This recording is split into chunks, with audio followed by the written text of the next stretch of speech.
Good morning, Plant Kids! It's another episode for Plant Tatay today at ang gagawin natin ngayon ay itong ating mga aquarium nito.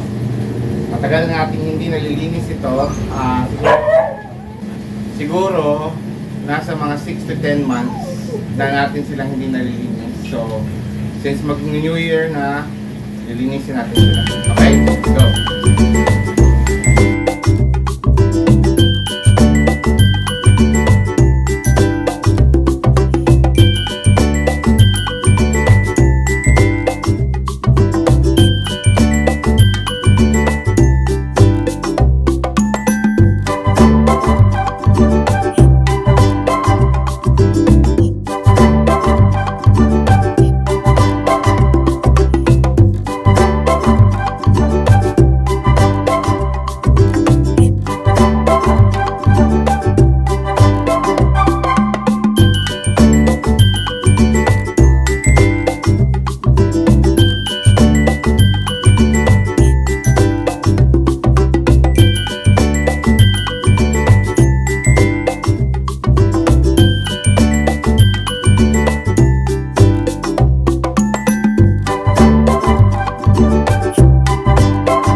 day 2 ng ating gawaan dito sa ating garage at ayusan.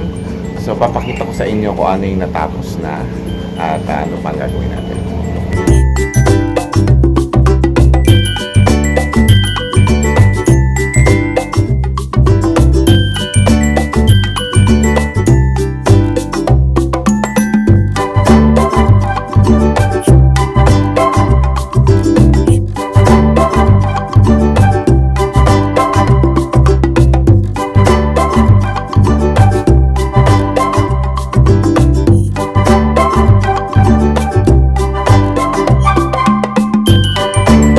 So, ayan, naayos na natin, napailaw na natin yung mga napasindi na natin yung mga lights para dyan. At nadagdag na, naibalik na natin yung mga halaman. By the way, yung mga halaman yan, nandyan na siya for the longest time. Tinanggal ko lang nung naglinis tayo, di ba? So, ayan na sila ulit. So, ito naman po, ayan. Yan ang aayusin natin na part. Parang encasing nung saksakan para hindi siya mababasa, hindi mag-short. So ayan na nga po, no. Ito, hindi niya na yan na po yung naayos natin. And then yung ibang aquarium, ayun po sila. Yan, nandito po sila. Ibinaba ko muna yung mga food, tapos andito ngayon to. May paglalagyan akong bago nito. Okay? Ito na lang yung natitira, which is okay lang siguro yung position niya dyan. So yung mga betta fish natin, ayan, 1, 2, 3. Ito puro guppy. Pipilian ko pa ng strain yan, tapos ito walang laman para makapaghiwalay pa tayo ng ibang strain. Kasi ito alam ko parang dalawang klaseng dalawang klase ito ng guppies. So ayusin natin. Okay, tapos ito again puro blue polar pa rin. Ito puro guppies pa rin. Yun nga, I'm planning to paghiwa-hiwalayin na yung mga strain nya, depende dun sa pattern ng tail nya. Tapos ito yung isang guppy natin. Tapos ito yung white polar natin. Ayan, nilagyan ko na rin sila ng mga hides para pag gusto nilang mga anak, no? So mga itlog, mga anak. Ayan, okay. So far, ayan. So ito ngayon yung itsura nito. Ito, naidiretso ko na siya. So yan yung plano ko talaga.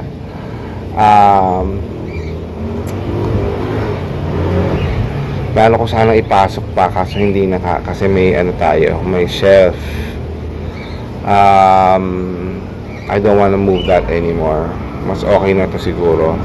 Aayusin ko lang, lalagyan ko ng pampatibay kasi lumulundo na siyang ganun, no? So lalagyan natin siya ng wood, mga wood support on each corner, and then itong gitna. Tapos yun, naalala niyo yun yung ilalagay kong patungan niya para mas maganda maging shelving, no? And then ito, so far dito pa lang muna to. Ito yung aking magiging working table for now. Kasi nga, plano ko rin ayusin itong taas na to. Kasi ito, para maging buo na yung bubong, kumbaga yung pinaka cover nitong mga pigeon, no? Para makapag-anak sila ng maayos. Kasi yung isa, dalawang set yung itlog nito yung dito at saka dun sa dulo. Ngayon, nawala na ito, hindi nabuo yung mga itlog nito. So yung nandun na lang ang buo. Hindi ko lang alam kung nililimliman pa niya. Okay? Okay, so we will be ending the video here. Thank you very much again for watching, and I hope you enjoyed this video. Again, fixing my garden as usual, and wala naman tayo ibang gagawin dito kundi mag-ayos at magtanim ng garden. Okay? So maraming salamat po sa ating mga supporters, sa ating mga bagong subscribers, at sa ating mga regular viewers. Thank you very much. Please do not forget to like, share, and subscribe para po sa ating ikagaganda ng channel. Okay? Bye, Plant Kids!